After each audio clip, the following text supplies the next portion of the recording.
My name is Activate, and this is going to be an album review for the new Raekwon album. It's called The Wild.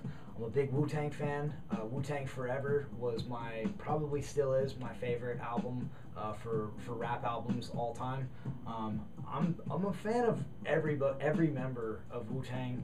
I will say that Raekwon is probably in the middle of that pack, probably, maybe even in the lower half of the pack, but I was still pumped about the possibility of putting his new music up against some of the new generation of rappers to see how the albums might compare and see what I thought of them.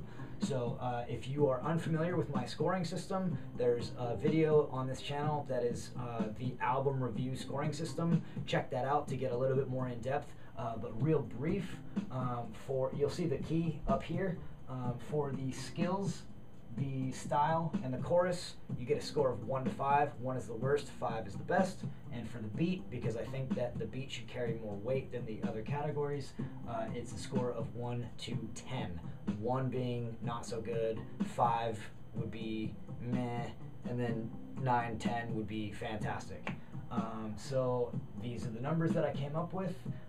Overall, it got a C grade, 72%. There's a lot of consistency through this album, which I think is important. So I think it was decent throughout the whole thing. There wasn't a lot of spots where I think it really fell off, but also there was only a couple songs that I thought really jumped out as being really good songs. To me, my two favorites were My Corner, and then the other one was, what is it, Can You Hear Me?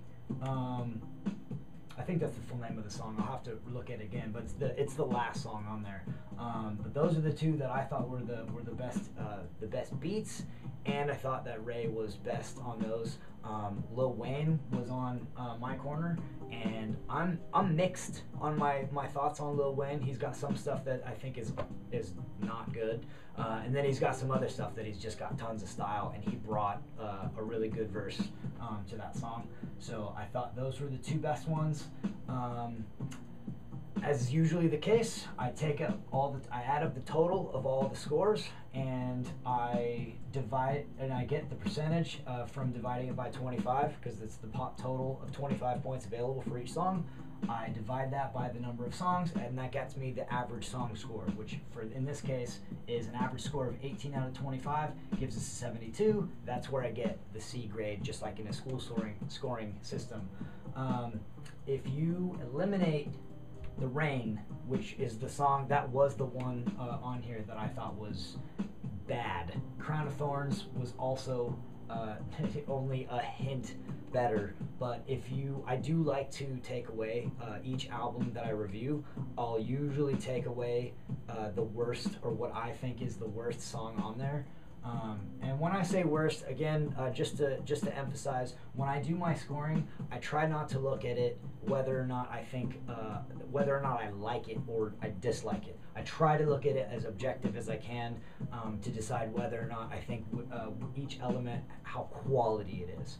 So if I throw out the score of The Rain and divide by one less total number of songs, this number jumps up to about 77-78%, which is getting close to a B. If you're grading on a curve, some classes you might actually even get a B- out of that. So I could actually put a little plus up here, but overall I thought it was okay. It was a decent album. As always, feel free to drop comments in that section. Maybe you totally disagree, maybe you do agree, or let me know if there's any particular albums that are at least fairly recent that you would like me to do a review for.